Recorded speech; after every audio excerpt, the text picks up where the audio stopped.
Invictus Blades. I gotta tell you, I didn't know what to expect, but I was pretty damn surprised.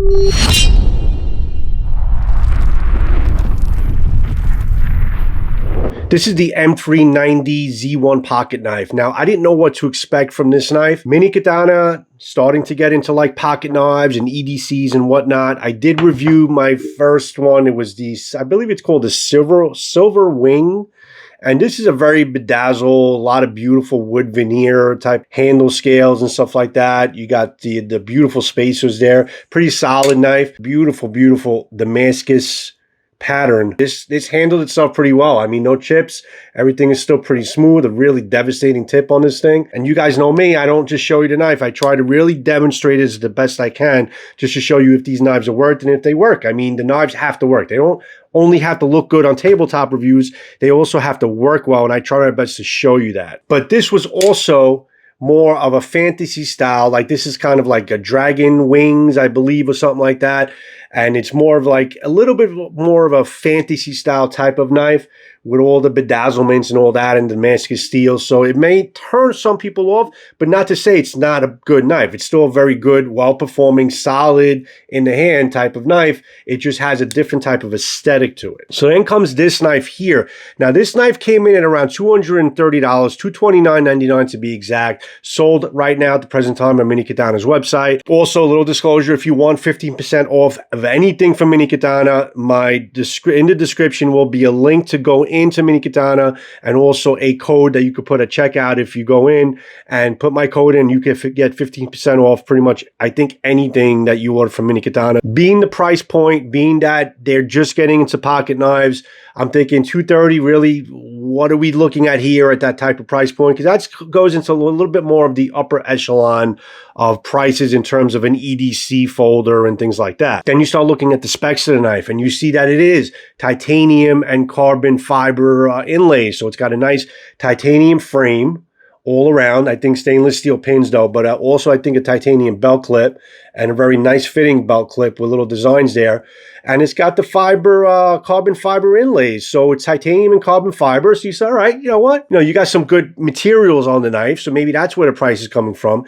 Then you kind of look a little bit further. It's a button lock, but it's an M390 steel. The M390 steel is a bowler main M390 steel. It's a step below the N690 steel, which is fantastic steel. So it's basically just one step lower than that. I think they kind of compare this a little bit more closer to like N90, similar edge retentions and all that, similar toughness and all that. People also have been comparing this M390 steel to MagnaCut in certain ways in terms of this having an even better edge retention of MagnaCut. I don't know how true that is. Got to be a long-term thing that I would have to test on it. All right, so you got good steel. You got M390. You got carbon fiber inlays. You got titanium. And you look at the frame itself, and it's got some nice little designs there, and also the grinds and you have like a little swedge here, and it's a nice smooth blade, a nice edge geometric on it. You got a little sharpening choil here. You got a nice zippy button lock, which is perfect for EDC. Now, I didn't know what to expect as far as how this thing is going to be used, but this is definitely a fidget factor. Usually with button locks, I don't really rely on button locks as being like harder use knives, because you never know if the button lock is going to fail on you. So I did run it through its mill to see how it works. So the overall length of this knife is about 7.68 inches. The blade length is about 3.15 inches. I would have liked a little bit more. The blade width is about 1.06 inches, and the handle length is around 4.53 inches. The handle thickness is at around 55 inches, which that is actually pretty good. And it's got an HRC, according to them, it's got an HRC of 62, which is pretty freaking high. And that would coincide with really the type of steel that they use, and you would have a good hard HRC on it. Is it a good everyday knife? I would say before anything, yes, it is a good everyday knife. Is it a good harder use everyday knife that you can possibly have in your pocket if you're outdoors with it? I don't know. Let's check it out. Now in this segment, there's not really much I have to tell you here, because sometimes you just have to see the knife work to see if it's going to be worth the price tag or not, or if it's basically if it's a good knife. Aesthetically, it looks great. On paper, it's got some great materials. The only thing I can tell you is watch the knife work. Watch how it cuts. Watch the ease of the cutting. But in terms of how it felt, at no point did I feel like there was any hot spots. in any type of grip that I held it with. I didn't feel at any point that I felt the knife was going to break on me or malfunction, or it didn't feel safe in my hands. Surprisingly, it really did feel solid. It's not a very heavy, stout knife, but it felt solid in terms of how it was built. Sometimes the only way for you to really know if you have a good edge profile in a knife is to use the freaking thing. You have to just not cut paper with it, not just cutting paper. You can't know from cutting paper. You have to use it. You have to cut some wood. You have to cut different types of materials just to know what you have in your hands and what it's capable of. And then you know for a fact, after using it, what the edge geometric on the knife is and how well or how good of a cutter it is. And then after you're cutting through all these materials, then you would see basically what the edge retention is and how it's holding up.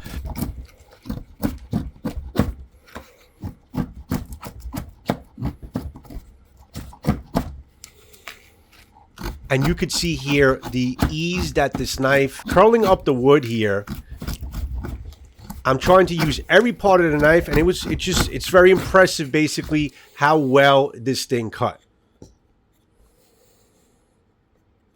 And here I'm trying to actually put some pressure on the locking mechanism to try and spin the knife in my hand to cut the wood, or to just kind of force cut the wood out, just kind of spinning it. And that's a way of just putting some extra pressure on the locking mechanism to see if I can't loosen it up. So I think, so I'm not abusing the knife at all, but I am trying to use it a little harder just to see how much this knife has and how much you could get away with it and how well it's built.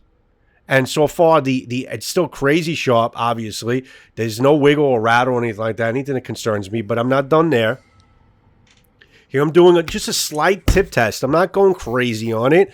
I mean, if I want to, I could just hammer this thing in and really go nuts, go to take it to town. But I got to tell you, if you saw the earlier shots of the spine of this knife, it actually has a pretty nice spine and a pretty nice reinforced tip on the spine. So that was pretty well built. So I didn't think I was going to damage a tip, but it just, like I said, it just, also I'm trying to test the locking mechanism to see if I can't get anything to loosen up there. But yeah, look at that spine and look at that tip. It looks, they did a really nice job in terms of made up this blade to make it strong and make it look good. And the point looks like it's got a lot of beef behind it to withstand, you know, puncture holes and things like that.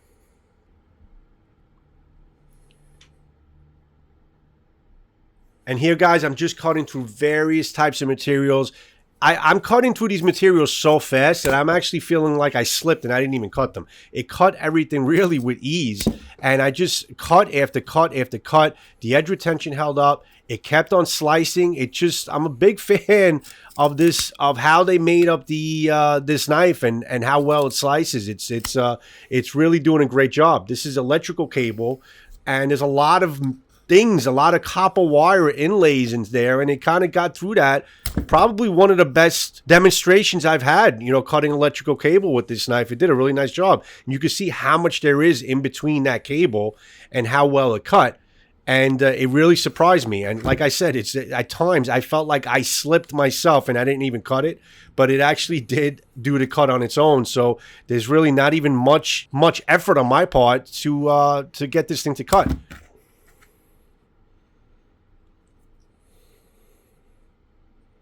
Ratchet strap, cut right through it like it wasn't even there. Obviously, this is a leather belt. Again, I thought I missed the cut, but it actually did cut it.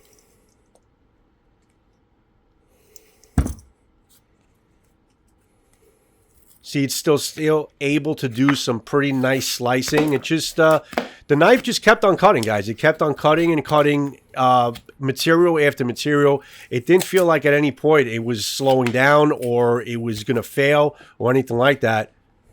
Here I'm trying to take like maybe a closer finger grip there to really get into that point, to try and force the tip into the wood and cut into the leather, and it did a really nice job there as well. It impressed me cut after cut how well this thing just kind of handled itself. Now, this is pretty much the best test to show how good, if the HRC is there, if the steel is good, if the heat tempering is good. This is a steel reinforced sandblast hose. And look how easy this thing cut right through this sandblast hose. And it's not a long piece, it's a shorter piece, so it's a little harder. So it cut right through it. better than most knives that I've used to in terms of this demonstration. It really did a nice job. It didn't feel any hot spots in my hand, no pressure. You can see the steel reinforcement in the middle. And this is a PS, the penetration and slice rating on this knife. According to this test here, I would probably give it a good 7.5. It's got a great penetration, and then once it penetrates, it really did finish the job in slicing extremely well. And again, this is very hard industrial material. If you guys watch my channel, you know that I try to use the same test over and over again to show you how well certain knives perform doing the same test over and over again. And this did a really, really nice job.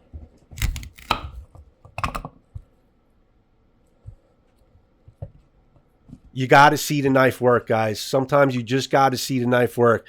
You can't just look at the knife and see it on paper. Sometimes you just have to see it work to know if it's well built or not, if the heat tempering was good, if the locking mechanism holds up. You got to see the knife work. Here I'm further inspecting the knife. No problem so far, and I'm looking also, there's a fingernail test to see if I find any micro chips from going into the steel belted, the reinforced steel belted hose, and it was smooth as freaking glass. Absolutely smooth as glass. No abrasions, no microchips whatsoever. And I found microchips on many different knives, even fixed blades, that I've tested using this same material. Now I'm going with the, trying to open and close it again, engaging with the button lock. I didn't see any problems so far. In fact, it's actually engaging a little bit better with use. Yes, I'm batoning here, guys, because I really wanted to take it a step further and really bang on the spine of this knife to see if I can't damage or let the lock fail. What I had said about the button lock, in terms of not trusting it, that's why I wanted to test this and baton with it over and over again to see if this button lock is what it's it's holding up. And it really did hold up. It held up pretty well. At no point did it fail. At no point did it feel like it was slipping or it was going to break. And again, these are not, heavy batoning, but it's a small EDC. That's not what it's made for. But again, I'm testing it out. I can't find any problems with the locking mechanism failing on me. So very impressed. Very impressed. Good job, Mini Katana. Here's your edge retention. Once I get some good paper cuts, you can see the edge is still there. It's still good paper slicing sharp after really cutting through some heavy materials, some industrial and some everyday materials, and even the wood. And you can see it still has great edge retention.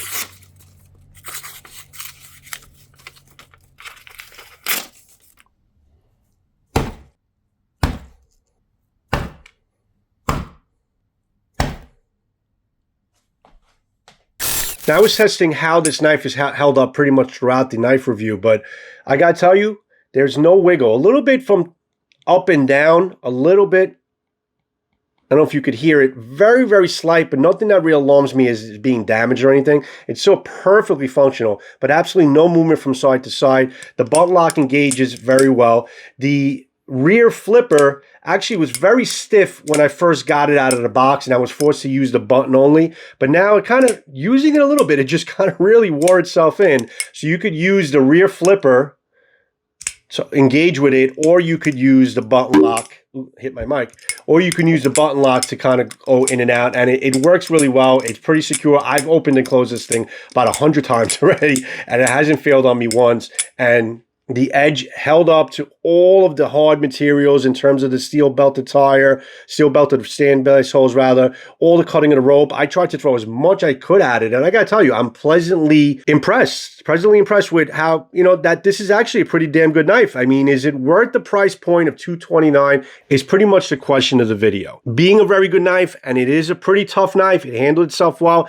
Excellent slicer, excellent cutting knife, edge retention held up. As you can see, it's a great steel, great materials on this, great cutting, great hard use, great harder use knife. I wouldn't call it a hard use knife, but great harder use knife if you need it to be. Considering I was batoning with it, I didn't go easy on it. It definitely a good harder use knife if you need it, and an excellent everyday knife for the price point. not that it's not worth it, because you have a good, well-performing knife and you got some good materials, good steel, good aesthetics, good puts together on the whole knife. What I think they could have taken advantage of this knife to make this better, they could have taken advantage of making the, maybe filling in the spots here and putting in some spacers here to fill it up, to make it a little bit more solid, and more weight in the hand. They could have add a little bit more girth, a little bit more width to the blade, maybe a tad larger of a handle, tad larger width of the blade, and the spacers here. And this for $229 would be an amazing deal. Not to say that you're not getting a good knife, $229. You are, but I think they could. If there's any future renditions of this knife, I would say to add a little bit more to this, keeping it at that price point, and it would make for a better buy, giving it a more robust feel to it, and giving it a little more solidity, a little more weight to it, a little more girth in the blade, and a little bit more aesthetic appeal, adding in some spacers here, and it would just feel solid. And also, instead of a ping, when it opens, it would have more of a thud, when it opened up, and it just felt like a good lockup. But I gotta tell you, the button lock really held up well. I didn't go easy on it. I was batoning with it, and it didn't fail. It didn't fail on me once. It worked really, really well. Again, not much movement in the blade. I would not recommend batoning with a knife like this, but given that I push it a little harder, that it's going to handle pretty much your everyday tasks, and on occasion, harder use tasks. And maybe if you want to have it in your pocket as a camping trip type of thing, it'll process wood really well. It's a great cutting knife, and it's a good geometric in terms of the edge, in terms of how well it performed on the wood processing and how well it cut all the other materials. It did a great freaking job. Aside from those caveats, guys, which I think they should improve on future renditions of this knife to make it a little bit more of a solid feel to it, it's a pretty damn good knife from Mini Katana and Invictus Blades.